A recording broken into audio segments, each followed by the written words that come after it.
This is a short PS to the installments about narcissism and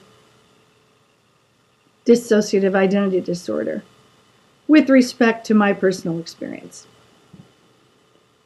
I'm going to touch on aspects of both of those presentations with a focus on a personal experience.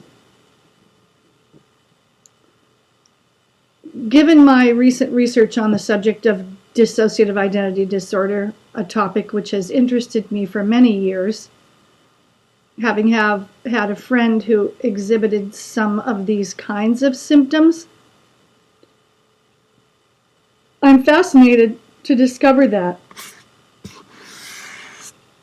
amnesia is a hallmark, particularly when it comes to actually becoming definitively diagnosed. Those who have the disorder don't know it because of the amnesia.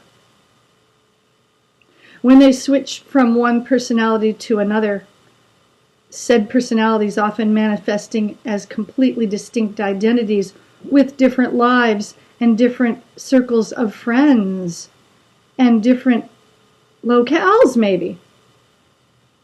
I just ate a sandwich, so sorry. They aren't exposed until somebody from this identity runs into the other identity and can't jive the two identities in their experience. And the individual who is plagued by the disorder may hotly defend his or her behavior without realizing that amnesia is at play.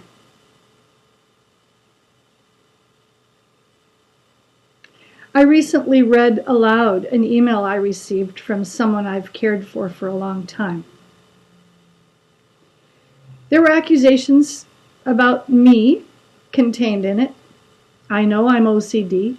I know that I have a few neuroses. I don't defend those because I can't. They exist. But the behavior of the person who didn't appreciate being accused of the things that I accused him of, for which I had hard evidence, I'm wondering now if amnesia has played itself out.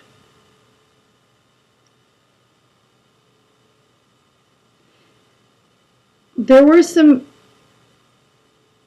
emails discovered by accident on a Craigslist identity in which middle name and other names were used.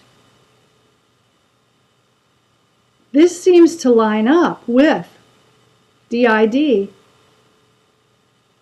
and the amnesia is really starting to come into focus, in which case I should retract my judgments and assume that there might be an affliction at play.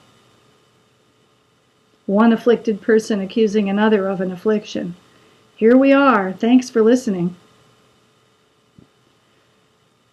So maybe we all should back up and pause and check out the potential for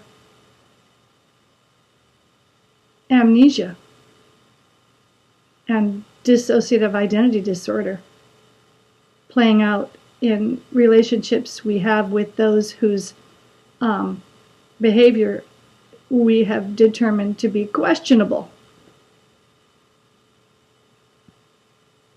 Amnesia is what it is. You can't remember, so how can you defend yourself?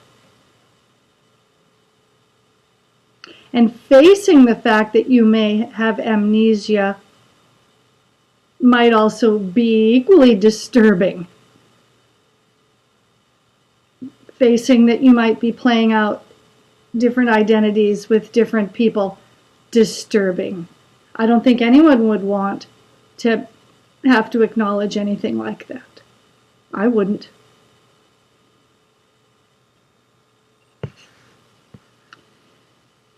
That's my PS to the previous two installments. I don't know what I'm going to call this one either, but this is food for thought. We live in trying times, especially in the last 6 months. We live in excruciating,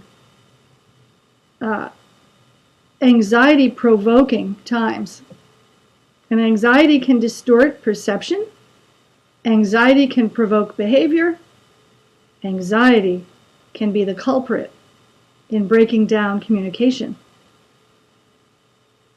But it might also unearth afflictions heretofore undiagnosed.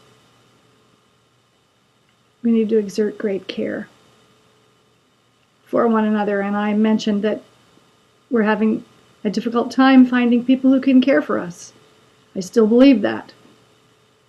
Each of us needs to make the effort at our most lucid moments to care for others. I highly recommend provolone cheese from Aldi. It tastes like the real thing.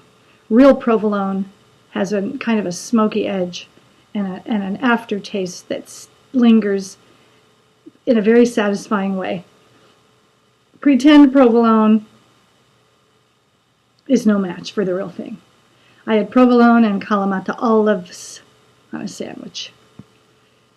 All hail the Mediterranean diet. Okay, let's hit 7 minutes and call it a day.